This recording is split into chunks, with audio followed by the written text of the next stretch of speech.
Before we begin, take a breath. Feel that heat in your chest? That spark that rises every time someone disrespects you, ignores you, or tests your patience? That's anger. The oldest, most destructive fire in the human mind. It burns cities, friendships, families, and when left unchecked, it burns you. You felt it before, haven't you? The pulse quickens, the body tenses, logic shuts down, and for a few seconds you become a stranger to yourself. But what if I told you that the Stoics had a formula, a way to dismantle that fire before it consumes everything you've built, a way to turn chaos into clarity, rage into discipline, emotion into power? Because here's the truth. No external event ever destroys you. It's your reaction that does. The Stoics understood this better than anyone. When the Roman Emperor Marcus Aurelius was betrayed, insulted, or attacked, he didn't explode. He wrote. He reflected. He whispered to himself, "You have power over your mind, not outside events. Realize this, and you will find strength." That single sentence is the foundation of emotional mastery. You see, anger is easy. Anyone can lose control. The weak man reacts. The strong man reflects. The Stoic masters control the moment between stimulus and response, that tiny gap where freedom lives. Seneca called anger temporary madness. And he was right. Every time you give in to rage, you hand your mind to chaos. You become a slave to emotion, and no Stoic, no truly wise person ever allows that. So, here's the Stoic formula to eliminate anger and chaos. Pause, perceive, prepare, proceed.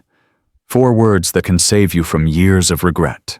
Pause, because emotion thrives on speed. When something triggers you, an insult, a lie, a loss, your first instinct is to strike back. But that's exactly what anger wants. It wants chaos. It wants you to react before you think. The Stoic pauses, even for a breath, and breaks the chain. He creates distance between himself and his impulse. Marcus wrote, "If you are distressed by anything external, the pain is not due to the thing itself, but to your estimate of it." The pause allows you to see that estimate and question it. Perceive, because most anger comes from misperception. You think someone disrespected you, but maybe they didn't. You think life is unfair, but maybe it's just neutral. The Stoics trained their perception like a soldier trains his aim. Epictetus taught that men are disturbed not by things, but by the view which they take of things. When you perceive clearly, you stop being manipulated by illusion. You see the situation as it is, not as your emotions paint it. Prepare, because control doesn't come from denial, it comes from discipline. The Stoic knows that anger will visit him again, tomorrow, next week, next year.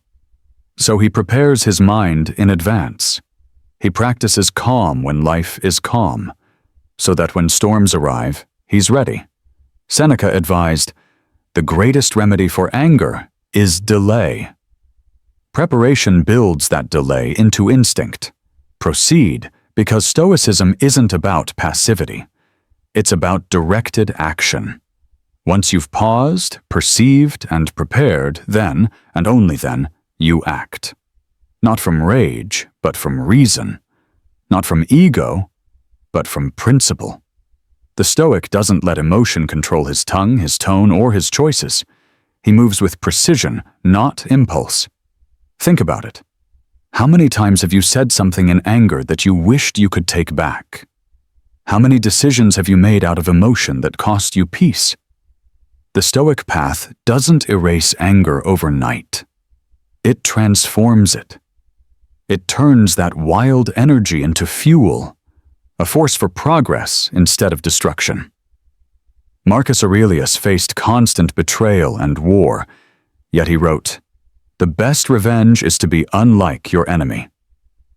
That's the essence of mastery. When others lose control, you stay calm. When others shout, you stay silent.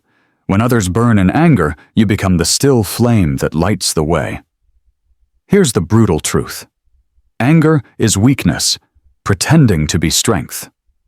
Anyone can raise their voice, but it takes real power to remain calm while others lose their minds. That's what separates the wise from the ordinary. The angry man is ruled by his environment. The Stoic rules his environment through composure. And when chaos hits, and it will, you'll see people panic, curse, and crumble. That's your moment to apply the formula. Pause, perceive, prepare, proceed. You'll feel the heat rise, but you won't let it control you. You'll turn inward, where your true power lives. You'll remember that external things can hurt your body, your plans, your reputation, but not your mind unless you let them. Seneca once said, "He who is able to control his anger controls everything." That's not philosophy. That's survival. Because life will test you endlessly. People will provoke you, systems will frustrate you, fate will betray you. But if you can remain calm while everything burns, you've already won. So, the next time someone disrespects you, don't react. Observe. When life blindsides you, don't rage. Adapt. When chaos surrounds you, don't curse the storm. Become the calm inside it. That's what the Stoic teaches. To be unshakable, not because the world is kind, but because your mind is disciplined. The Stoic doesn't suppress his emotions. He transforms them. Anger becomes awareness, chaos becomes challenge, pain becomes power. This isn't coldness, it's mastery. It's standing in the middle of fire and refusing to burn. So, when the next wave of anger hits, remember the formula. Pause. Perceive. Prepare. Proceed. Say it until it becomes your instinct, because the world doesn't need more people who react. It needs people who respond. People who can face chaos and still choose clarity. That's the Stoic way. Not to escape emotion, but to own it. To master yourself so completely that nothing external can make you lose your peace. And when you reach that point, anger loses its power, chaos loses its grip, and what remains is unshakable calm. The kind of calm that can't be taught, only forged. That's your mission. That's your path. The Stoic formula to eliminate anger and chaos, not by fighting the world, but by mastering the only thing that truly matters, yourself.